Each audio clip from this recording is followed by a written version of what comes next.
بسم الله الرحمن الرحيم والحمد لله رب العالمين وصلى الله وسلم وبارك على أشرف المخلوقين أما بعد السلام عليكم ورحمة الله تعالى وبركاته. Voilà donc un petit enregistrement de la conférence d'hier qui est proposée par le foyer étudiant de l'IAS Sachène, Institut des sciences humaines Nawawi. Le thème comment préparer son ramadan, كيف تستعد لرمضان.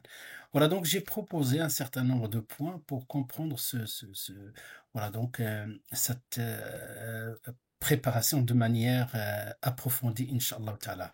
Dans un premier temps, j'ai expliqué quelle est la différence entre le terme isti'dad ou istiqbal.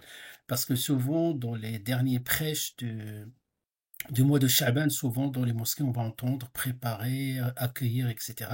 et faire la distinction. Donc, si on va rester, c'est-à-dire la veille de Ramadan, on ne peut parler que de l'accueil, on ne peut pas parler de l'isti'dad. Voilà, donc, quoique, bien sûr, il y a toujours possibilité de rattraper. Voilà, donc on va faire la différence entre les deux. Ensuite, on va expliquer voilà, donc le premier sens et la portée du terme à l'isti'dad, la préparation, et ensuite, et vers la fin, on va parler de l'istiqbal, l'accueil, et la portée du terme accueil. Et donc, à partir, lorsqu'on va parler de l'isti'dad, voilà donc le schéma général, parmi les préparatifs, hein, donc on va voir que un certain nombre de préparatifs spirituels, mais il y a quelques empêchements. Donc, quelques empêchements qu'on va étudier, le 1 et le 2, deux empêchements, selon le hadith du prophète sallallahu alayhi wa sallam, qui est rapporté par Ibn Hibban et d'après Mu'adh ibn Jabal radiallahu anhu. Et ensuite, on va essayer de compléter, c'est-à-dire le concept, en parlant de l'istiqbal, l'accueil, une fois qu'on a fini d'expliquer ce que c'est l'isti'dad. Voilà, donc pour commencer, la différence entre les deux, l'istiqbal, l'isti'dad en arabe et la traduction préparation accueil. Donc l'isti'dad, la préparation procède l'événement et concerne l'anticipation. Et donc même si pour aller très très loin, même nos pieux prédécesseurs parlaient de 6 mois avant le mois du Ramadan. Donc le Muhalla radiallahu anhu, un des pieux prédécesseurs qui disait, nous demandons à Allah après le mois du Ramadan, 6 mois qu'il soit accepté et on demandait 6 mois avant Ramadan qu'il nous fasse parvenir jusqu'au mois du Ramadan, qu'il nous facilite de jeûner, de prier, etc. pendant le mois du Ramadan. Donc c'est ce qu'il faut souligner ici, c'est la préparation précède l'événement. Et donc, il s'agit d'une anticipation, de programmation, de préparation préalable. Et l'accueil, intervient après l'arrivée de l'événement, c'est-à-dire le jour J, on peut parler de l'accueil. Donc voilà, grosso modo, et même dans certains versets, on peut s'inspirer de cette différence. Lorsqu'on parle des deux versets, les premiers versets qui étaient révélés lors de l'événement, ou plutôt la descente de la prescription juridique qui est le jeûne du mois du Ramadan, il a commencé par le verset 182 ou 183. Donc, dans lequel Allah subhanahu wa ta'ala dit Ya ayyuhalladhina amanu kutiba alaykum as-siyamu kama kutiba ala alladhina min qablikum la'allakum tattaqun, ou vous qui avez cru, on vous a prescrit siyam qu'on a prescrit à ceux qui vous ont précédé, ainsi atteindrez-vous la piété. Et donc la piété, plus que la piété, c'est l'objectif, donc nécessite une préparation. Donc comme on peut lire de manière indirecte qu'il y a une préparation, ainsi atteindrez-vous la piété, donc un objectif qu'on va garder, Inch'Allah, ce terme-là, at-taqwa, qui est l'objectif. Et donc, ensuite, Allah il nous parle du mois du Ramadan. Donc là, lorsqu'on a parlé dans les cours, les étapes, souvenez-vous, les 4 étapes de l'instauration du mois du Ramadan. Donc là, ici, le verset que je viens de lire, l'étape dans laquelle les musulmans avaient le choix. Allah il leur a donné le choix, il leur a dit, mais jeûner c'est mieux pour vous. Donc le choix soit d'une compensation, soit de jeûner. Mais le verset suivant qui va descendre par la suite, qui va abroger cette particularité dans la prescription juridique, où Allah subhanahu wa ta'ala dit شهر رمضان الذي أنزل فيه القرآن هدى للناس وبينات من الهدى والفرقان, le mois du Ramadan au cours duquel le Coran a été descendu comme guide pour les gens et preuve claire de la bonne direction et du discernement. Donc فَمَنْ شَهِدَ مِنكُمُ الشَّهْرَ فَلْيَصُمْ. Donc ici, c'est très clair, c'est un ordre qui implique l'obligation. Donc l'impératif qui implique l'obligation, celui qui est présent pendant le mois du Ramadan, qu'il le jeûne. Une obligation. Et donc là, on parle de présence, là, le mois en cours. C'est pour cela on peut s'inspirer de manière différente de ce verset, ou voilà, de manière indirecte, je veux dire, pas différente, indirecte. Donc, il y a les préparatifs pour se préparer pour l'acquisition de la piété et la concrétisation de taqwa et la piété dans le cœur. Et une fois le Ramadan, donc il faut jeûner. Donc, de manière générale. Et même si on veut revenir en arrière pour comprendre, c'est-à-dire comme tu vas inviter quelqu'un ou bien tu vas accueillir quelqu'un de ta famille que tu n'as pas vu, la personne que tu aimes le plus, et tu n'as pas vu pendant plus d'un an ou un an ou moins, il y a deux procédés, donc le procédé ou bien on va dire deux actions générales, la préparation pendant plusieurs jours, peut-être tu vas refaire la peinture, tu vas changer des fois même les meubles, refaire les placards, nettoyer, préparer les chambres, les repas, faire des courses, chercher ce que cette personne aime, etc. Et le jour J, tu vas l'accueillir, donc ça c'est les préparatifs ou la préparation. Quant au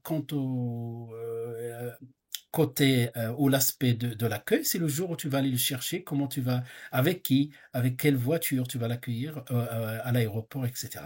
Voilà comment on peut faire la distinction entre les deux termes et on va plus parler plutôt de l'isti'dad, de la préparation qui est la chose la plus importante, bien sûr.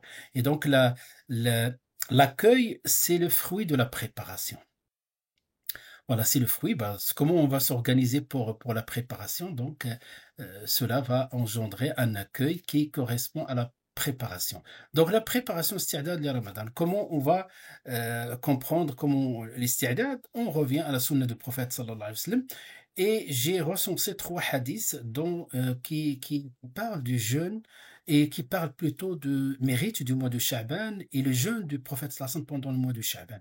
Donc, ce premier hadith qui est rapporté par le Bukhari Muslim d'après Aïcha radiallahu anha, où il nous expliquait comment le prophète sallallahu alayhi wa sallam jeûnait, كان رسول الله صلى الله عليه وسلم يصوم حتى نقول لا يفطر ويفطر حتى نقول لا يصوم إلى آخر الحديث. Donc, le hadith qui est devant vous, le prophète sallallahu alayhi wa sallam jeûnait au point que nous disions il ne rompra pas son jeûne, etc. Donc, voilà, son jeûne était un jeûne donc, qui s'inscrit dans la continuité et dans laquelle il y a un juste milieu. On jeûne on rompt le jeûne. Et je n'ai jamais vu le prophète sallallahu alayhi wa sallam, le messager d'Allah, accomplir un mois en entier de jeûne, sauf le mois du Ramadan. Donc, il y a des mois dans lesquels il y a des hadiths comme Rajab, comme Sha'ban, etc. Mais il les a jamais, d'après Aïcha, il les a jamais jeûnés entièrement, en entier, hein, donc sauf le mois du Ramadan.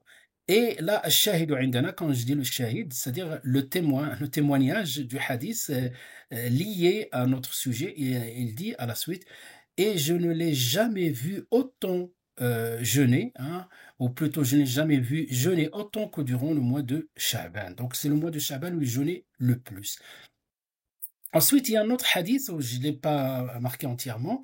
J'ai marqué que la réponse du prophète sallallahu alayhi wa sallam. C'est un hadith d'après, donc avec une chaîne de transmission authentique, d'après Oussama ibn Zayd, radiallahu anhu, quand il a remarqué la même chose que Aïcha, parce que là, on parle des personnes qui sont très proches du prophète sallallahu alayhi wa sallam. Oussama, Aïcha, c'est son épouse. Oussama ibn Zayd, souvenez-vous, Zayd ibn Haritha, qui était le fils adoptif du prophète sallallahu alayhi wa sallam, il était un esclave, il l'a libéré, il l'a considéré comme son fils.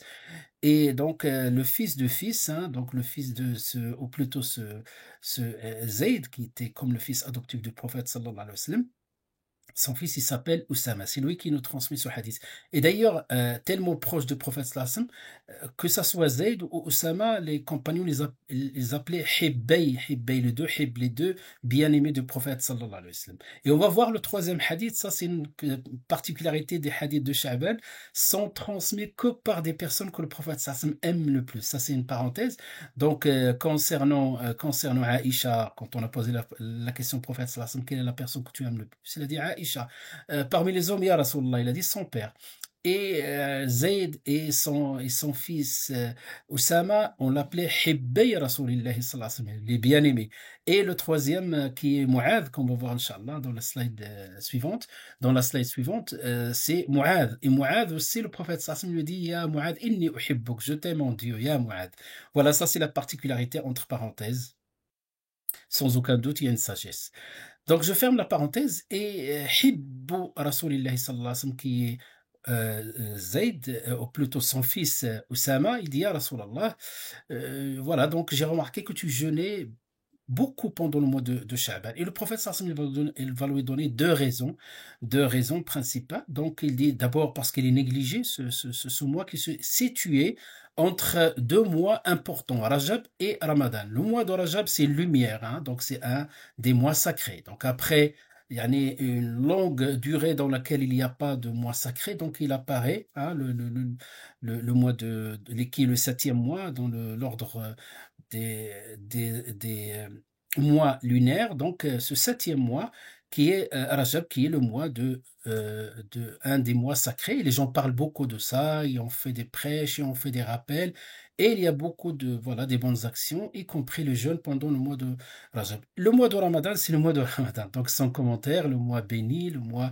dans lequel il y a la nuit de l'Qadr. Et donc les gens s'intéressent beaucoup, ils donnent beaucoup d'importance aux deux, mais des fois ils négligent. C'est pour cela que le prophète sallam, il veut pas, il veut cette continuité, c'est pour cela qu'il a dit, d'abord parce qu'il est situé entre ces deux mois, qui sont entre parenthèses, selon moi, deux lumières, et les gens, peut-être, ils oublient la lumière de Sha'ban. C'est pour cela que le prophète sallallahu alayhi wa sallam voulait faire vivre cette sunna, et avec ça, c'est le mois au cours duquel donc nos actes sont élevés auprès de notre Seigneur, et j'aime que lorsque mes actes sont présentés auprès de mon Seigneur, que je sois en état de jeûne, au kama qala sallallahu alayhi wa sallam. Donc là, si on résume tout ça, c'est une préparation pendant le mois de Shaban, c'est une préparation. Il y a autre chose qu'on peut aussi constater, c'est que il y a beaucoup de gens, peut-être pendant le mois du Ramadan, qui étaient malades, des femmes qui avaient voilà, des empêchements par rapport à l'allaitement, par rapport à la grossesse, par rapport aux menstrues, les lochis. Et donc, on encourage, on va mettre la communauté, elle va être un peu dans une préparation, on va dire, qui est juste avant le mois du Ramadan, un petit Ramadan, entre parenthèses, selon moi, je le dis de ma manière, attention. Voilà, donc, et comme ça, ceux qui n'ont pas rattrapé ce qu'ils ont le qada, dans le droit musulman, on appelle le qada, le rattrapage. Le qada, ben, que ce soit les hommes, les femmes, ceux qui étaient malades, ils rattrapent, et d'autres qui se préparent. Donc tout le monde il est dans l'action, et donc c'est une préparation psychologique. Notre corps il s'habitue, on n'a plus peut-être l'habitude de faire le sahur, on va se lever, on va prendre ce rythme-là, on va attendre, on fait le dua, etc. Donc c'est une préparation physique. Et on commence à partir au moins pendant le mois de Shaban. Il y a un troisième hadith, là, je l'ai nommé le hadith 2, en réalité c'est le troisième, parce que le premier et le deuxième n'est qu'une explication de voilà le pourquoi du jeûne du prophète sallallahu alayhi wa sallam, qui était cité dans le premier hadith. Ce deuxième hadith, il est très célèbre. Il est très célèbre ce hadith-là. D'abord, je vais le lire et je vais vous parler un peu voilà, par rapport à la chaîne de transmission et par rapport à l'authenticité de ce hadith-là. Donc, يَطَّلِعُ اللَّهُ إِلَى جَمِيعِ خَلْقِهِ لَيْلَةَ النِّصْفِ مِنْ شَعْبَانَ فَيَغْفِرُ لِجَمِيعِ خَلْقِهِ. Allah se manifeste à toutes ses créatures, la nuit marquant la moitié du mois de Sha'ban, pardonne l'ensemble de ses créatures, illa, donc la suite, illa li mushahin, ou illa li mushrikin ou mushahin, sauf à l'associateur et au rancunier. Voilà, donc là, il y a un pardon général, mais deux blocages, deux obstacles devant nous face à ce pardon, parce que le mois du Ramadan, c'est parmi les objectifs. Comme on a dit tout à l'heure, on va garder quelque part dans notre mémoire, لعلكم تتقون, ainsi atteindrez-vous la piété. On va revenir sur ce concept-là de taqwa. Mais il y a aussi le pardon, parce que ça, taqwa, cité dans le verset, et le pardon aussi dans le hadith du prophète sallallahu alayhi wa sallam, lorsqu'il dit Man sama ramadan iman wa ihtisaban ghufira lahu ma taqaddama min dhanbi, celui qui jeûne le mois du Ramadan avec foi et en comptant sur la récompense, ses péchés antérieurs lui seront pardonnés. Donc il y a le pardon. Mais le problème là, c'est que ce pardon il commence toujours, et il est toujours là. Il y a le lundi, il y a le jeudi, des hadiths qui parlent de ce pardon-là. Il y a beaucoup d'occasions qu'Allah subhanahu wa ta'ala nous présente pour qu'on soit pardonné. Mais là, le problème par rapport à ce grand pardon du mois de Sha'ban, il y a deux blocages, à savoir l'association, le shirk et la rancune. Ce sont des maladies du cœur. Avant que je développe yani, yani, la suite de ce hadith-là, l'authenticité de ce hadith. Ce hadith, il a été, si on cherche, donc on cherche dans les plateformes, dans les livres de hadith, donc on parle de Sahih ibn Hibban. Ibn Hibban qui a authentifié ce hadith-là. Vous savez que les deux célèbres yani, Sahih sont connus, accueillis avec agrément par l'Ummah, Sahih al-Bukhari ou Muslim. Quand ils sont souvent, donc le hadith est dans Sahih Bukhari ou Muslim ou les deux à la fois, on est tranquille quant à son authenticité. Par contre, il existe d'autres sahih, comme ça, leur auteur, ils l'ont appelé sahih, sahih ibn Khuzaymah ou sahih ibn Hibban. Ibn Hibban est connu par rapport on va dire un peu, il a un peu baissé la barre par rapport à l'acceptation, donc ça veut dire, on va dire, il est plus tolérant, hein, donc ce n'est pas une grande qualité ici de parler de la tolérance, mais on parle plutôt de la rigueur qui est une qualité ici dans la filtration, au filtrage des hadiths. Ibn Hibban était moins regardant, on va dire, par rapport à un certain nombre de caractéristiques des transmetteurs. C'est pour cela, il se peut que des fois, il est dans le Sahih d'Ibn Hibban, mais il n'a pas été authentifié par d'autres savants. Donc, il a été authentifié par des savants contemporains comme Sheikh Al-Albani, rahimahullah. Il a été authentifié, il a beaucoup de voix. Toutefois, il y a divergence. Donc, ça, c'est l'honnêteté intellectuelle. Donc, يعني الأمانة العلمية, c'est une amana de dire ça. Donc, ce qui va sortir, moi, un juste milieu par rapport à l'authenticité de ce hadith-là, c'est qu'il y a deux parties. La nuit marquant la moitié du mois de Sha'ban, cette partie-là, on trouve aucun texte qui justifie, c'est-à-dire la moitié de Sha'ban, qui justifie un acte cultuel ou quelque chose. Donc, on trouve aucun hadith authentique. Par contre, la deuxième, le pardon, il pardonne à toutes ces créatures, bien sûr, ceux qui croient en Dieu au jour dernier, qui croient et qui atteste du message du prophète sallallahu alayhi wa sallam, de tous les messagers. Voilà, donc on parle de ces créatures d'Allah subhanahu wa ta'ala, qu'Allah pardonne. Et il y a de blocages. Ça, on le trouve dans des hadiths authentiques. On trouve dans le Bukhari, par exemple, lorsqu'on parle du pardon de jeudi, de lundi, il dit laissez ces deux-là jusqu'à ce qu'ils se réconcilient. Donc, de tashaha. Et donc, on trouve le mutashahin. Donc, on trouve qu'il empêche le pardon. On trouve aussi le pardon n'est pas accordé au mushrik. On trouve dans le Coran. Donc, le résumé de tout ça, c'est un travail, on va dire, un travail au soli, un travail hadithi, qui nous mène à au moins la deuxième partie, c'est une partie qui est valide par d'autres textes, à savoir que il y a le pardon, mais le pardon peut être bloqué et empêché par ces deux actions qu'on va essayer d'expliquer. Voilà donc, quand on regarde, Inch'Allah, on revient maintenant à Taqwa, le verset 183, voilà, il est marqué. Ya ayyuhalladhina amanu kutiba alaykum as-siyam kama kutiba ala alladhina min qablikum la'allakum tattaqun. Ainsi atteindrez-vous la piété. Ce pardon qui va précéder la piété, ce pardon donc qu'on va vers le processus de la piété c'est la foi élevée, que tu adores Dieu comme si tu le voyais, c'est l'ihsan, c'est tout ça.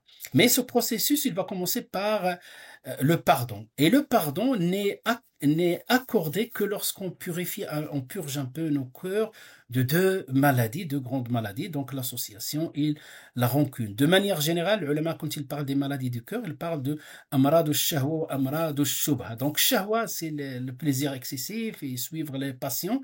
Et shak, donc shahwa, et shak, c'est le doute, douter, l'hypocrisie, le shirk, le politisme. Donc, ces deux-là, ils représentent deux grandes maladies, à savoir amrado, les maladies de shirk ou les maladies de shak.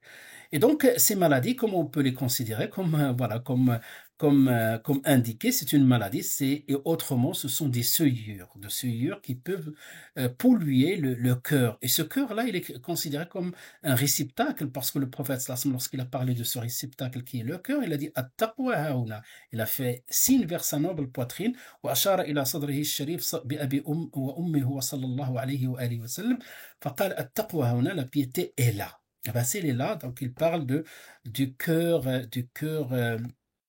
spirituel. Donc ce cœur spirituel, pour recevoir la piété, comme j'ai expliqué hier aux étudiants, donc c'est comme tu as un récipient, imagine-toi, donc la veille, donc tu as fait le sacrifice de l'Eid et tu avais un grand récipient dans lequel tu as mis les abats, peut-être le reste du sang comme ça, et après tu n'avais pas le temps de le nettoyer. Ce récipient-là, est-ce que tu peux l'utiliser pour manger, pour recevoir? Si on te dit on va te donner du lait, apporte un récipient, est-ce que la moindre des choses, tu vas le laver? Pourquoi?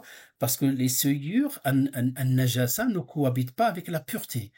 Le mélange de najasa avec la pureté, même le ulama, quand on parle de droit des transactions, même que ça soit une najasa, c'est interdit dans la vente, un mélange, quelque chose de pur mélangé avec une najasa non plus, donc il n'est pas autorisé dans la vente. Donc ça c'est un autre aspect, mais là on parle d'un aspect plutôt pas réel mais moral. Donc c'est un cœur est rempli de la rancune envers les gens, rempli de shirk, qui est un droit d'Allah. Donc il a des maladies qui vont vers la verticalité, des maladies vers l'horizontalité, vers les gens. Donc ce sont des bloquants qu'on va essayer, Inch'Allah, d'expliquer pour les éviter, Inch'Allah ta'ala.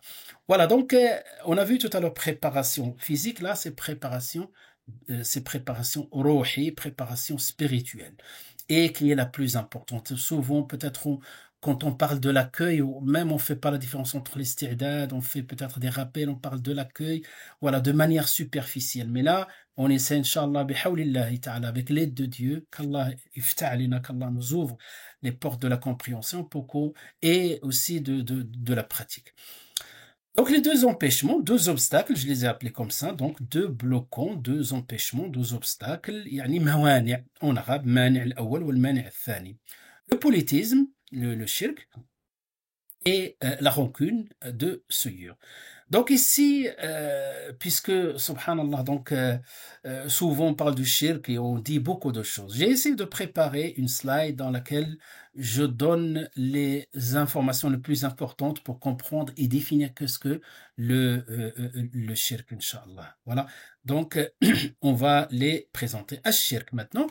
Al-shirk, quand on définit, quand on demande qu'est-ce que le shirk, quelle est la réalité, حقيقة الشرك.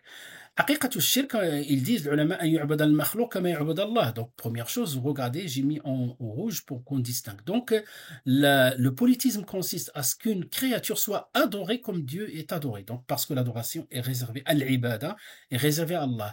Qu'elle soit glorifiée comme on glorifie Dieu. Donc, يعني التعظيم, التعظيم. Et c'est pour cela, on va voir quand on parlait des formes de shirk, on va voir le ta'zim, par exemple, dans le halaf, dans le serment. Ou encore quand on lui attribue une forme de caractéristique propre à la souveraineté, propre à Rububiyyah, propre à Allah subhanahu wa ta'ala.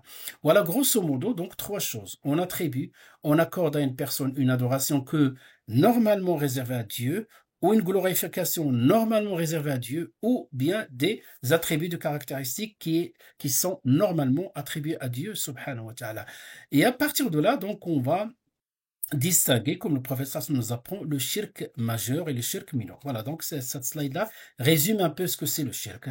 Le polythéisme dans et le shirk majeur, donc le shirk majeur lui-même, il est divisé par les savants, quelques savants comme Ibn Taymiyyah, rahimahullah, mais cette manière dont on trouve, donc dans certains, par exemple, certains savants, ils parlent de subdivision du polythéisme, ils subdivisent d'une autre manière. Mais on arrive à la même conclusion, en fait, on arrive à la même conclusion. Cette subdivision de Ibn Taymiyyah, rahimahullah, est très simple pour enseigner. Quand on apprend aux gens qu'est-ce que le shirk, c'est plus simple de présenter de cette manière-là et de parler de trois formes de polythéisme. Le polythéisme dans al-Rububiyyah, la souveraineté, le polythéisme dans l'adoration, dans al-Ibada, et le polythéisme dans les noms et les attributs d'Allah. Donc, al-shirku en arabe, on dit al-shirku fi al-Rububiyyah, al-shirku fi al-Uluhiyyah, al-shirku fi al-Asma' wa al-Sifat. Le contraire de shirk, déjà, c'est le tawhid. Et donc là, Allah subhanahu wa ta'ala, quand il nous a ordonné de pratiquer le tawhid au niveau de notre croyance, ce tawhid-là ne veut pas dire simplement croire que Dieu existe. Hein. Il faut croire en l'unicité dans la seigneurie, l'unicité dans la divinité, et l'unicité dans les noms et les attributs d'Allah subhanahu wa ta'ala. Tawhid al-uluhiyya, tawhid al-rububiyya, tawhid al-asma wa sifat. Donc, comme ça, de les présenter de manière très simple. Que veut dire la souveraineté? Ben, la souveraineté, al-rububiyya, afwan, attribuer à un être autre qu'Allah les fonctions suivantes.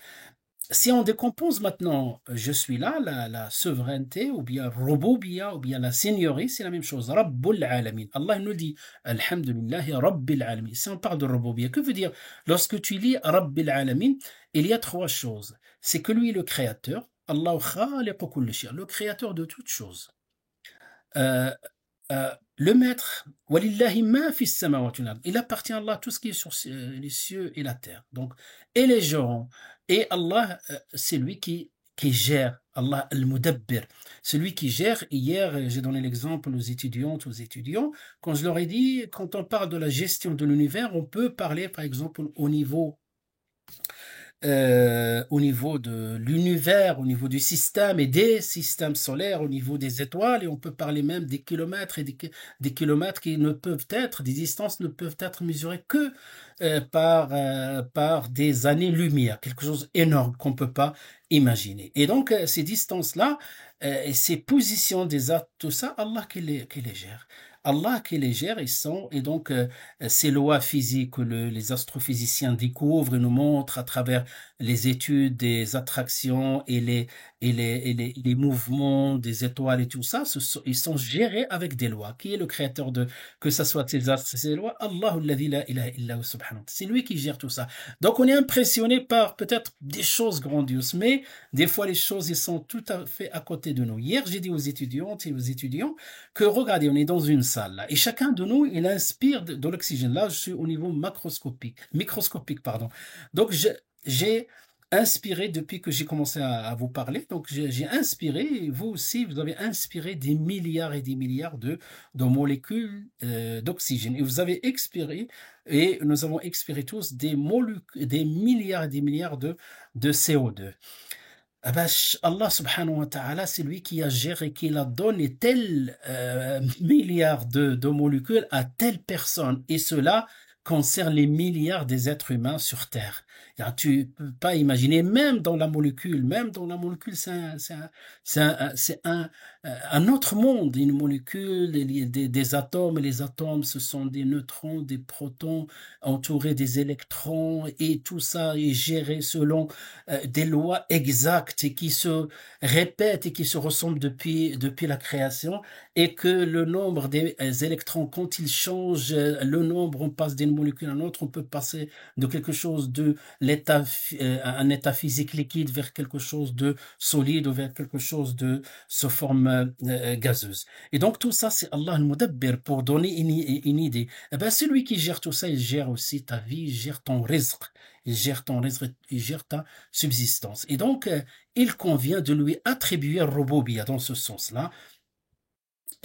Quant au politisme, c'est-à-dire attribuer à Allah maintenant, politisme dans l'adoration, ce que Allah subhanahu wa ta'ala ici, pour qu'on reste là, et Allah subhanahu wa ta'ala, il y a des formes d'adoration qu'on ne peut peut-être attribuer qu'à Allah, telles que la salat, le sujoud, la prosternation, l'inclinaison, le dua, l'invocation, le fait de tourner autour de l'Kaaba, tawaf, le fait de sacrifier au nom d'Allah, etc. Donc ce sont des choses qui sont exclusivement à Dieu. وَمَا أُمِرُوا إِلَّا لِيَعْبُدُوا اللَّهَ مُخْلِصِينَ لَهُ الدِّينَ حُنَفَاءَ وَيُقِيمُوا الصَّلَاةَ وَيُؤْتُوا الزَّكَاةَ. La seule chose qu'on aura ordonné de faire, c'est d'adorer Dieu, lui attribuer un culte, une adoration exclusive à lui, subhanahu wa ta'ala. Un culte exclusif, une adoration exclusive. Allah, c'est ça le tawhid dans l'ibada, toutes les formes de l'ibada. Et enfin, donc, le troisième aspect du politisme, c'est le politisme des noms et des attributs. Par exemple, il y a des choses qui sont réservées parmi les attributs d'Allah subhanahu wa ta'ala. Alimul ghaybi wa shahada. La ya'lamul ghayba illa Allah. Wa ma tadri nafsun bi ayyi ardin tamut. Donc, tous ces versets-là que j'ai fait signe, ils parlent que Allah qui connaît le monde invisible, Allah qui connaît le futur. Et aucune âme ne peut savoir voilà, quand est-ce qu'il mourra et où il mourra. C'est seul Allah. Ni les anges, ni les prophètes les plus rapprochés d'Allah ne connaissent. Et donc ça, c'est exclusivement à Dieu. Il faut le tawhid. Il ne faut pas croire à côté qu'il y a des voyants, tous ceux qui étudient les astres ou quelqu'un ou quiconque capable de nous donner une information par rapport à l'ghaib. Je parle pas des études, des anticipations, la météo, tout ça, ce sont des sciences, hein, donc de sciences à partir d'un, voilà, à partir d'un certain nombre de données, on peut anticiper avec une marge d'erreur ce qui va se passer demain. Ça, on parle pas de ça, il faut pas confondre, hein, il faut pas confondre, mais simplement quelqu'un, par exemple, il va aller voir une voyante, il va lui parler de l'avenir. Qu'est-ce qu'il va devenir demain? Qu'est-ce qu'il va se marier ou pas, etc. Ça, la ya'lamu illa Allah subhanahu wa ta'ala. Après le politisme, donc pour simplifier, j'ai fait ce schéma-là, le politisme mineur, on peut appliquer ça aussi sur le majeur, parce qu'il peut être le politisme dans la parole, dans l'acte et dans les cœurs. Donc, يعني شرك أصغر ويقدر يكون أكبر, il peut être أكبر في الأقوال والأفعال وفي القلوب. Donc, la parole, par exemple, الحلف بغير الله, jurer ou bien, voilà, jurer par un autre qu'Allah. Jurer pas un être autre qu'Allah. Donc, ce qu'on a dit, le ta'zim tout à l'heure, souvenez-vous, glorifier. Parce que quand tu jures par quelque chose, tu le glorifies. Donc, on ne parle pas Allah subhanahu wa ta'ala quand il jure par ses créatures. Ça, c'est sans droit subhanahu wa ta'ala. Mais nous, quand on jure que par Allah. Le prophète sallallahu alayhi wa sallam, quand on regarde, quand tu jures, Wallah, walladhi nafsi biyadi, beaucoup de fois qu'on entend, on trouve ça dans le hadith, par celui qui détient mon âme. Et donc, contrairement à celui qui dit par Al-Kaaba, par la Mecque, par le Masjid, par le partage, les liens de la famille, des fois il essaie de donner une valeur sacrée à la chose, mais il ne peut pas atteindre ce que doit être considéré comme dans le niveau de la glorification. De la même manière, un homme est venu une fois et dit au prophète sallallahu alayhi wa sallam, Ma sha'Allah wa shi't. Si tu le veux, c'est comme le cas quand on dit non, quand on veut faire quelque chose, on parle que de la volonté divine, on dit Inch'Allah. Demain je viendrai, Inch'Allah, si Dieu le veut. Et là, cet homme-là, il a dit, si Allah le veut, ainsi que toi. Et donc là, le prophète sallallahu alayhi wa sallam lui dit non, on dit Inch'Allah. Donc il ne faut pas m'associer à Dieu dans la volonté de ce qui peut se passer demain. Le politisme dans les actes aussi, simplement pour donner une indication, je peux prendre de la même manière ce schéma-là, parole, acte, cœur, et je l'applique sur le politisme majeur. Hein. D'accord? Donc ici, le politisme dans les actes. At-tatayur. Tatayur, c'est le mauvais présage. Ça vient d'où tatayur? Dans nos livres de tawhid, de livres qui parlent de shirk, on parle de tatayur. Il vient de ta'ir. Ta'ir, c'est l'oiseau qui vole. Donc, at-ta'ir, et parce que les Arabes, il y a même des gens qui ont encore cette croyance, quand il sort le matin, donc il avait une mission à faire, voyage ou commerce, il voit des oiseaux ou un oiseau noir comme les corbeaux, il dit ah ça c'est mauvais présage donc j'arrête et j'annule la transaction. Ou bien il va prendre ce chemin-là et il va voir que voilà des oiseaux noirs et change de chemin, etc. Ça c'est une forme de shirk parce qu'il intervient au niveau toujours des attributs d'Allah subhanahu wa ta'ala. Donc ça, cet oiseau, Allah il l'a créé, il n'a aucun incident sur ton entreprise. Porter des bracelets ou des choses comme ça qui portent bonheur ou portent malheur, des choses comme ça, ce sont des actes. Et enfin, le politisme mineur dans le cœur qui est l'ostentation riya, dans des choses qui sont réservées à Dieu, dans l'ibada, comme la sadaqa, comme le jeûne, comme la salat, et dans lequel on peut polluer cet acte-là qui est réservé à Dieu, subhanahu wa ta'ala. Voilà, donc réservé à Dieu, subhanahu wa ta'ala, par une forme de politisme, par exemple, embellir sa voix, essayer de parfaire les gestes de la salat devant les gens. Je prie pour Allah, mais j'essaie de parfaire pour les gens. Ça, c'est une forme de riya, de l'ostentation. Quelqu'un qui fait une sadaqa, il l'a pas fait pour Allah, mais il l'a fait qu'on cite son nom. Et les hadiths et les textes dans ce domaine-là sont nombreux. Vous pouvez les trouver, Inch'Allah ta'ala. Voilà, je vous ai donné un schéma pour comprendre le premier obstacle de manière générale. Allah nous donne dans nos cœurs le pur tawhid. والتوحيد يعني كذلك التوحيد والصدق في النية, la sincérité dans l'intention, on appelle la pureté dans l'intention. Hein, l'ikhlas. L'ikhlas, quelque chose qui est pur. Donc ça, c'est le premier obstacle. D'après, je rappelle le hadith de Mu'adh dans lequel il a dit donc illa li mushrikin ou mushahin. On a vu ce que c'est à peu près le shirk. Le mushahin maintenant, le mushahin, c'est donc ce qu'on a vu avant, c'est ça concerne le droit d'Allah sur nous. Maintenant, nos relations sociales, on va dire là, avant on a parlé de la verticalité pour faire court, et là on parle de l'horizontalité. Donc là, la relation avec autrui. Et Allah, vous savez, l'islam, c'est une religion qui aspire à la réconciliation, qui aspire à l'amour, au pardon, etc. Celui qui lit le Coran du début jusqu'à la fin, il l'a jamais lu, il va dire c'est un livre qui appelle à la paix, à la miséricorde, à la réconciliation, au pardon. Donc sans aucun doute, il va constater tout ça. Donc les empêchements du pardon, donc on a vu que le premier que j'ai grisé, maintenant j'ai allumé le deuxième, qui est le deuxième obstacle, qui est Ash-Shahna. Al-Shahna, donc, pour comprendre la dangerosité de Shahna, parce que des fois, Shahna, c'est la rancune, l'animosité. Des fois, quelqu'un veut te dire, voilà, un tel m'a fait, non, je pardonne pas, même s'il est venu demander pardon jusque devant Dieu, etc. On va voir, Inch'Allah. Comment je vais présenter ça? Ben, ce que j'ai fait quelques textes, hein, rapidement. Si vous voyez quelques erreurs de frappe, quelque chose comme ça, veuillez me pardonner par rapport à ça, parce que j'ai préparé ces slides rapidement. Donc, iradatullah, donc on va voir la volonté divine et le souhait du shaitan. J'ai pas mis iradatul shaitan, non. Donc voilà, j'ai parlé de la volonté divine, parce que la volonté divine, au-dessus de toute volonté, je la compare pas avec une volonté d'une créature. Donc le souhait, ce qu'il souhaite, mais des fois il réussit, des fois il réussit pas.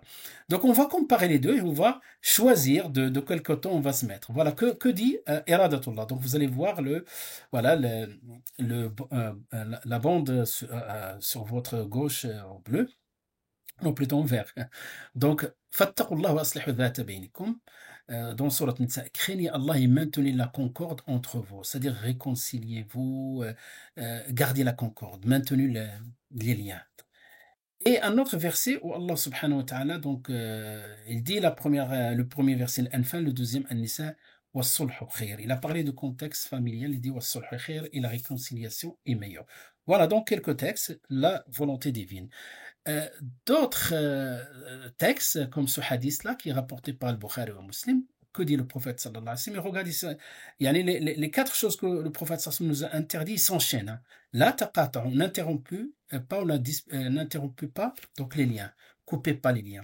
Il commence comme ça, la taqata'u, wa la tadabaru. Tadabaru, ça vient de donner, tournez pas le dos. Ne vous détestez pas, ne vous enviez pas. Quand on regarde les quatre subhadim, ils s'enchaînent. On commence par une petite dispute, on coupe les liens. Ensuite, chacun, il évite l'autre. Tadabar. Après, la haine commence à s'installer. Après, avec la haine, la jalousie, qui est une des grandes maladies du cœur et un des grands péchés du cœur. Donc, ne vous interrompez pas, ne vous détournez pas le dos, ne vous détestez pas et ne vous enviez pas. Soyez des serviteurs d'Allah, frères les uns aux autres. Donc voilà ce qu'il nous ordonne, nous demande Allah qu'on soit des frères. Voilà. On évite ce qui a été précédé et Allah il veut qu'on soit des frères. Ikhwanan. Et ensuite, donc pour couper court avec taqatu, parce que le début commence par taqatu, interrompre la relation.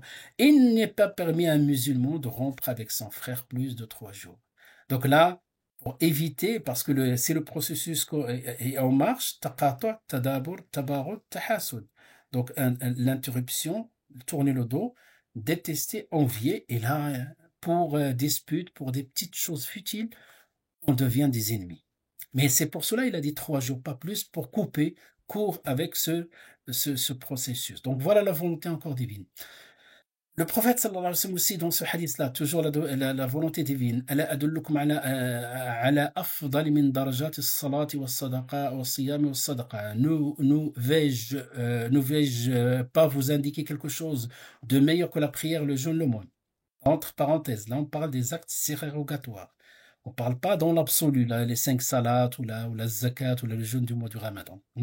Voilà, donc si vous voulez faire des bonnes actions et faire des actes surérogatoires, bien sûr, on fait le siyam, le jeûne, la sadaqa, etc. Mais il y a mieux. Le prophète sallallahu dit, et le mieux, c'est de faire les deux à la fois. Il dit, ya Rasulallah, c'est-à-dire les sahaba, ils cherchent. Une fois qu'ils ont l'information, ils la mettent en pratique. Il a dit, c'est la réconciliation entre les gens. Islahu dhatul bayn. Tu peux, ce jour-là, voyager, ne pas jeûner, Tu avais l'habitude de jeûner, tu avais l'habitude de faire qiyam al-layl toute la nuit, jeûner ce jour-là et le dhikr, tu arrêtes tout ça parce que tu vas voyager pour aller voir deux personnes qui sont réconciliées, qui sont, qui se sont disputées pour les réconcilier. C'est ce qu'il a fait le prophète sallallahu alayhi wa sallam avec les fils de Banu Auf. Euh, Ils dirent, bien sûr, ya Rasulallah, bien sûr, voilà, c'est la réconciliation entre les gens, car la discorde. Maintenant, le cas contraire, استحوذت البين ذات البين هي الحالقة. Et donc, al-haliqa, il dit, et la dispute, car la discorde est celle qui rase, qui détruit. Mais quand on regarde le terme en arabe, al-haliqa, al-haqqa, comme dites le rasoir, hein, la raseuse, hein, je ne dis pas qu'elle rase les cheveux, donc là, la preuve que le rasoir ou là, la raseuse ou la tondeuse qui rase les cheveux, mais il rase la religion. Il rase la religion. Voilà. Comment ça? Bah, regardez, par exemple, c'est quelqu'un, la taqata'u, la tadabaru, la tabaghadu, la tahasadu, le hadith précédent. Et une fois que le hasad arrive, la personne, le hasad, il peut prononcer, il peut dire des injustices, il peut calomnier, etc. Le hasad ouvre toutes les portes du mal vis-à-vis de la personne en face. Ah ben, ce hasad-là, comment il va se transformer? Se transformer par des paroles, par des actes. Et c'est pour cela le prophète sallallahu alayhi wa sallam dit aussi al-hasadu ta'kulu al-hasanat. Le hasad dévore les hasanat, les bonnes actions, comme le feu dévore le bois.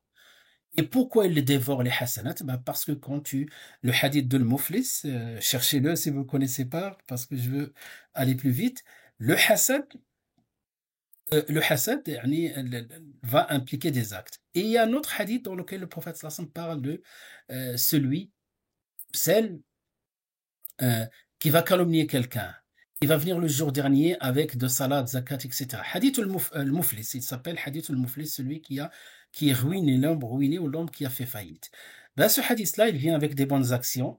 Et il a calomnié, il a injurié, il a insulté, etc., etc. Il a tué, il a coulé du sang. Ben, il faut qu'il répare. Comment il répare ces hasanats? On va les donner à ses victimes jusqu'à épuisement de ses hasanats et après on va lui verser les sayyi'at, les mauvaises actions des autres. Et c'est pour cela, regardez comment il rase la religion. Et la personne se retrouve qu'avec des péchés et le prophète sallallahu finit ce hadith qui est authentique en disant il plonge en enfer. Donc voyez qu'est-ce que peut faire la haine. Et on ne parle pas du cœur dans ce cas-là. Le cœur est détruit, le cœur est rempli de souillure. Même on est habillé, machallah, et on a le parfum, on a le look d'un musulman, ben l'intérieur est détruit, qu'Allah nous préserve. Regardez ici la volonté maintenant de Shaitan. J'ai mis deux couleurs pour vous distinguer. La volonté plutôt, on va dire le souhait de Shaitan, le prophète sallallahu nous informe.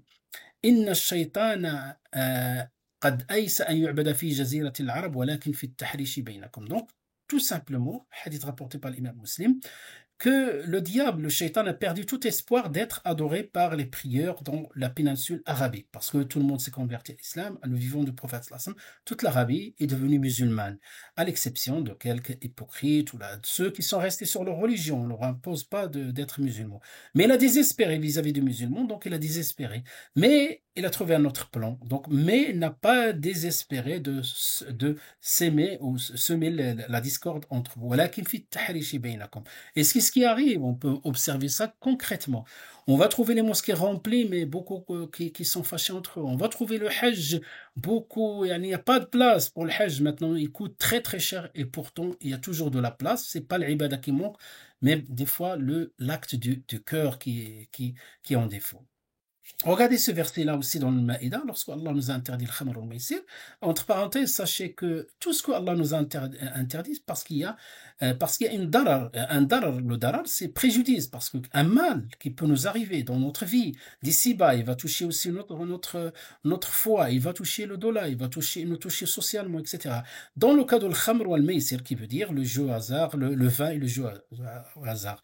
Regardez le souhait de Shaitan. Qu'est-ce qu'il souhaite, Shaitan? Lorsque Allah il a dit que c'est interdit, Allah il nous donne le pourquoi. Le diable ne veut que jeter parmi vous, à travers le vin et le jeu au hasard, l'inimitié et la haine.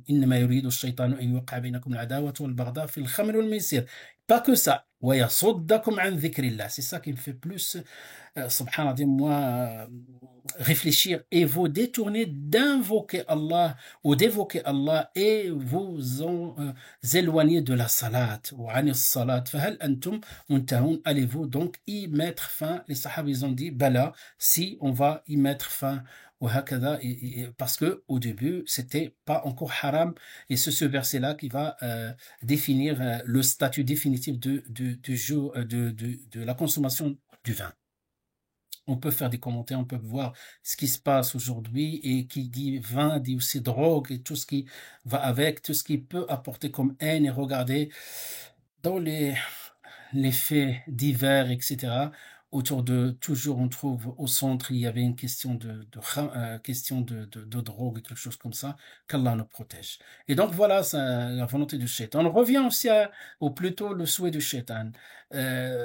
Regardez la volonté divine aussi. Vous savez, ce hadith-là, il ne parle qu'on a 360 articulations. Ça fait les articulations. Donc, quand on bouge les mains, alhamdoulilah, c'est une ni'ma. Des fois, on réalise pas. C'est quand on est blessé ou quelqu'un à l'hôpital, on arrive à un certain âge, qu'on va connaître la valeur de ces articulations. Des fois, un doigt, un passement dans un doigt, tu vas voir que tu peux pas faire qu'un doigt. Et tu peux pas le bouger comme tu veux. Tu vas être privé de beaucoup de choses.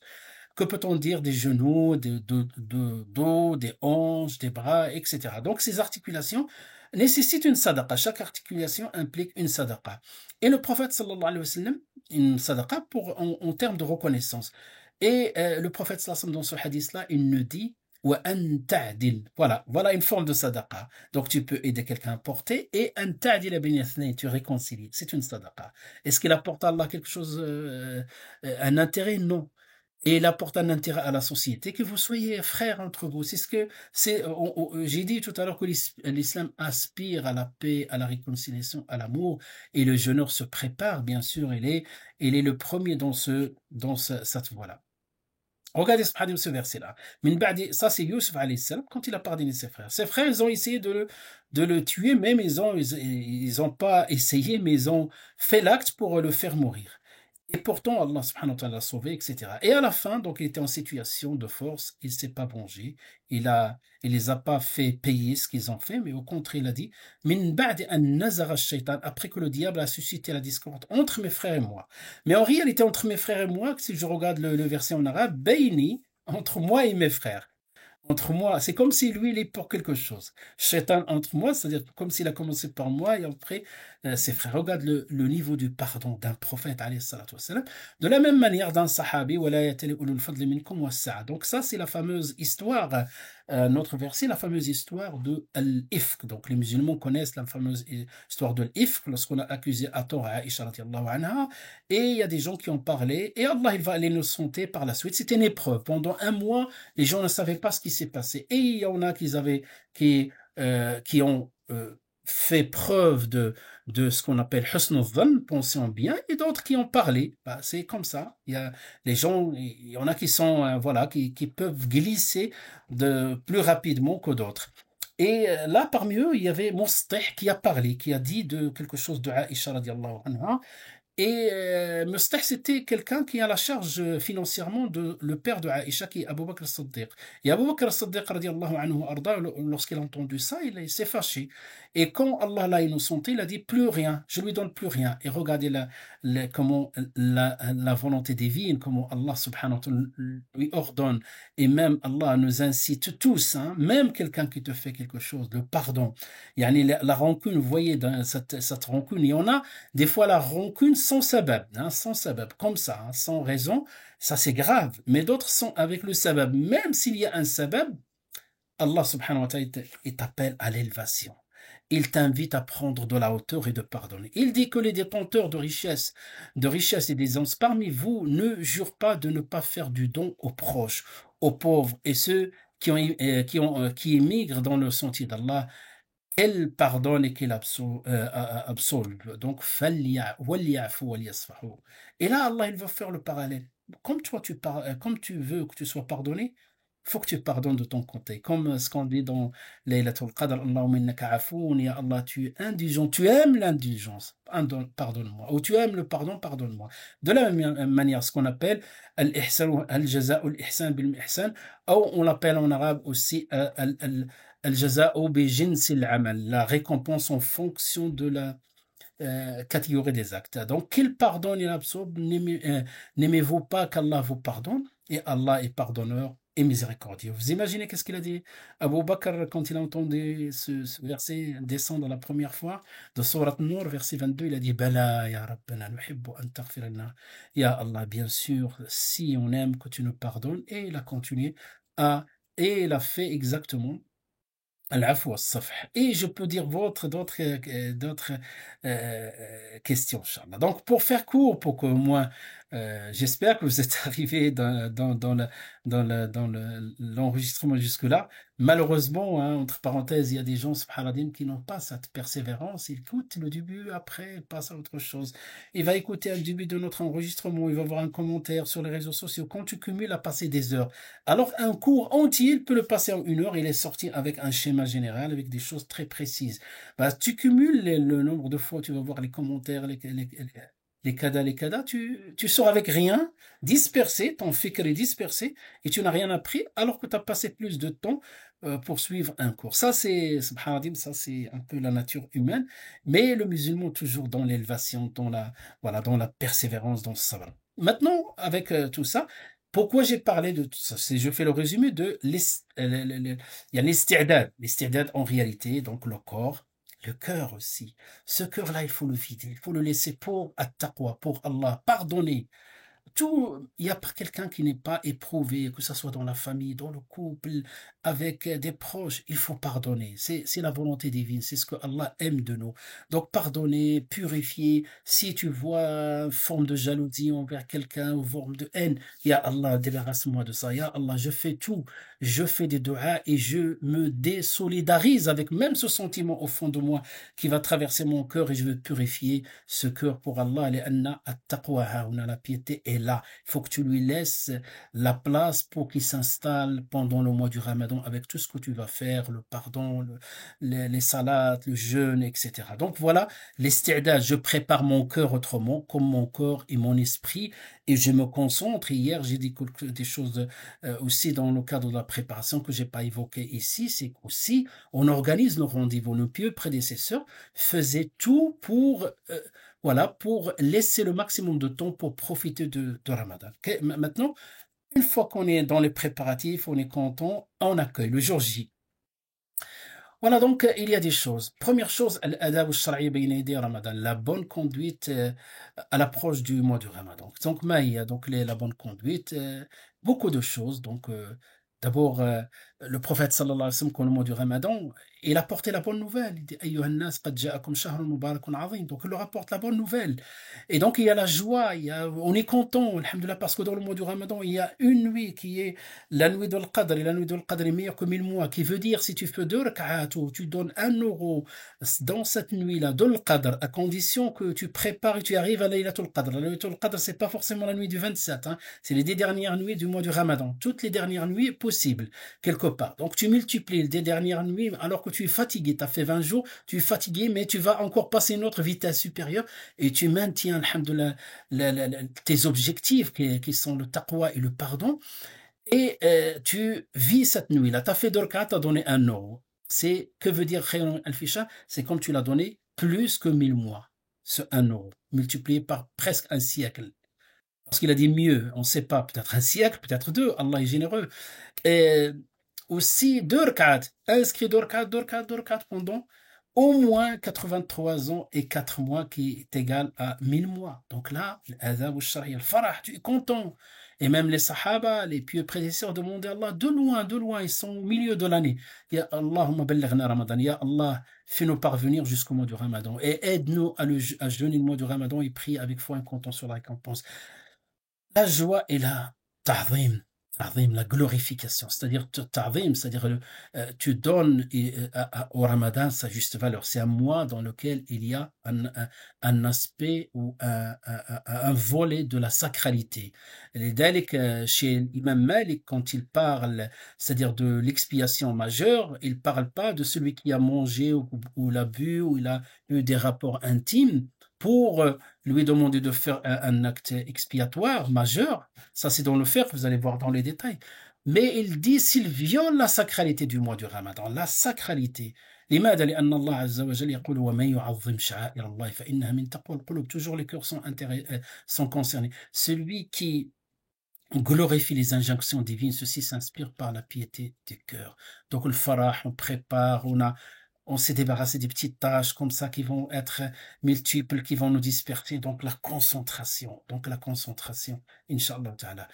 Abdullah, ou Jabir ibn Abdullah, un sahabi qui était jeune, très proche du prophète sallallahu alayhi wa sallam, il dit Iyaka an tajal donc ayyam Ramadan ka ayyam kal adi. Il dit garde à toi de rendre les jours du Ramadan donc semblables, ordinaires, comme les autres jours ordinaires. C'est-à-dire voilà, de choses qui se répètent de manière monotone. Il dit dans un texte, hein, Inch'Allah, peut-être on va le voir dans notre intervention, lorsqu'on rentre dans le vif du sujet, de comment jeûner, comment programmer que l'école du jeûne, et on peut parler de cette parole-là dans laquelle il dit إذا كان يوم صومك فليصم سمعك وبصرك. Donc quand c'est le jeûne, quand c'est le jour du jeûne, c'est ton jour de jeûne, regarde comment tu dois te comporter. Donc ça, c'est l'istiqbal. Ça y est, le mois du Ramadan est arrivé. Et donc tu commences le jeûne. Tu vas te comporter là, on a dit, c'est un peu un aspect plus de respect, de valeur. Et c'est un aspect maintenant qui va se dégager dans mon comportement. Ça y est, je suis dans le jeûne. Donc il dit, quand c'est le jour de ton jeûne, quel que soit le jeûne, donc, falyasom, parce que jeûner veut dire aussi s'abstenir dans la langue arabe. Falyasom sam'uka wa basaruka wa lisanuka anil kadhib. Hein, donc, il s'abstiennent également, tes sens là, ton ventre et ton shahwa, et ton plaisir, et il est en état de jeûne. Mais à ça, il faut associer aussi tes sens, qu'ils jeûnent. De quoi? Donc, ton ventre, du halal, hein, et ton plaisir aussi du halal. Mais puisque tu jeûnes par rapport à quelque chose de halal, donc il convient de jeûner sur ce qui est haram, qui peut sortir de la bouche, ou qu'on peut entendre, donc on peut voir. فَلْيَصُمْ سَمْعُكَ وَبَصَرُكَ عَنِ الْكَذِبِ, donc du mensonge et des péchés. وَدَعْ أَذَى الْجَارِ, et donc délaisse et laisse, et surtout ne fais pas du tort à ton voisin. Important. Surtout, on vit avec des non-musulmans, on doit rester digne, rester respectueux, on doit montrer la bonne image de l'islam. Ensuite, il dit, وَلْيَكُنْ عَلَيْكَ وَقَارٍ وَسَكِينَةٍ. Et quand tu jeûnes, tu dois dégager un waqar, c'est-à-dire imprégné de respect et de dignité. Donc quelqu'un, waqur, même le prophète sallam dans notre hadith, وَإِنْ سَابَّهُ أَحَدٌ أَوْ قَاتَلَهُ فَلْيَقُلْ إِنِّي صَائِمٌ. Si quelqu'un le provoque, il dit je jeûne. Voilà, parce qu'il ne convient pas de descendre ce niveau-là, tu es dans un niveau de ibada. Donc, et à la fin, il dit وَلَا يَكُنْ يَوْمُ صَوْمُكَ, que le jour de ton jeûne soit différent, distingué des autres jours. بادر بالتوبة الصادقة. Hâte-toi vers un repentir sincère. C'est quoi? De quoi? De la négligence. Vous savez, mes frères et mes sœurs, comme j'ai dit hier aussi aux étudiants et étudiantes, je leur ai dit quand tu finis la salade, tu finis la salade, tu as fait une bonne action, pas? Ils ont dit oui. Et pourquoi tu demandes à Allah pardon juste après yani ce qu'on appelle kafaratu as-salat, ou ce qu'on appelle l'expiation de la salade? Tu finis, tu dis astaghfirullah, astaghfirullah, astaghfirullah 3 fois. Pourquoi? Tu as fait du mal? Non. Parce qu'on pense que tu n'as que du mal, parce que là, tu viens de faire du bien, mais il n'était pas parfait. c'était pas la salade. Souvenez-vous ce qu'on a dit dans le cours sur la salade et sur le khushu'. Il convient pas, c'était, tu te remets en question. Tu te remets en question par rapport à ta salade et tu essaies de faire mieux la prochaine fois. Je demande à Allah pardon par rapport à quoi j'ai fait pas de péché direct, mais j'ai fait de la négligence. Mon cœur, des fois, était ailleurs, ya Allah, qu'Allah me pardonne, était ailleurs pendant que j'étais devant toi, alors que mon cœur était en train de réfléchir sur l'argent, sur autre chose, sur voilà, les préoccupations de ce monde-là. Une volonté ferme. Une volonté ferme de profiter et surtout, mets-toi dans l'esprit, marque-le quelque part, comme je l'aurais dit hier. Rappelle-toi que lorsqu'Allah nous a dit, lorsqu'il y a أيها الذين آمنوا كتب عليكم الصيام كما كتب على الذين من قبلكم لعلكم تتقون, il a rajouté أياما معدودة, des jours comptés. Dès que tu commences à déjà 3 jours, 5 jours, une semaine, on est dans les 10 dernières nuits ou le dernier jour du mois du Ramadan, qu'Allah nous fasse parvenir, Inch'Allah, jusqu'au mois du Ramadan. Et à tartet, enfin, tartet ou à tartib, tu fais de telle sorte, tu programmes, tu planifies. Comme tu planifies pour ton travail, tu planifies par beaucoup de choses, planifie pour Ramadan. Et peut-être une autre occasion, on parlera bihawlillahi ta'ala de Laylatul Mu'mini Yawmul Mu'min wa Laylatu, c'est-à-dire la journée et la nuit de Mu'min, comment il va insérer, comment il va mettre yani, dans la salat, dans la partie, ce qu'on appelle le wird, donc les salats obligatoires, maximum à la mosquée, de venir tôt à la mosquée, etc. Les rawatib autour de la salawat, ce que vous avez appris dans le droit de la salat, les rawatib, les adhkar, etc. Et éviter toute forme qui va nous perdre notre temps. Et je vous renvoie aussi au livre sur le temps, Inch'Allah. Subhanallah, je me suis arrêté, j'ai fini et ça fait 1 heure pile. Subhanallah, c'est un cours de 1 heure ou là, un rappel de 1 heure. أسأل الله عز وجل أن يبلغنا رمضان ويوفقنا لصيامه وقيام إيمان واحتسابا وصلى الله وسلم وبارك على سيدنا محمد وعلى آله وصحبه أجمعين. N'hésitez pas si vous avez besoin de quelque chose, faites des commentaires. Je peux aussi, si vous en avez besoin, je peux vous envoyer, Inch'Allah, le slide qui a été corrigé. Walhamdulillahi Rabbil Alamin. Assalamu alaikum wa rahmatullahi ta'ala wa barakatuh.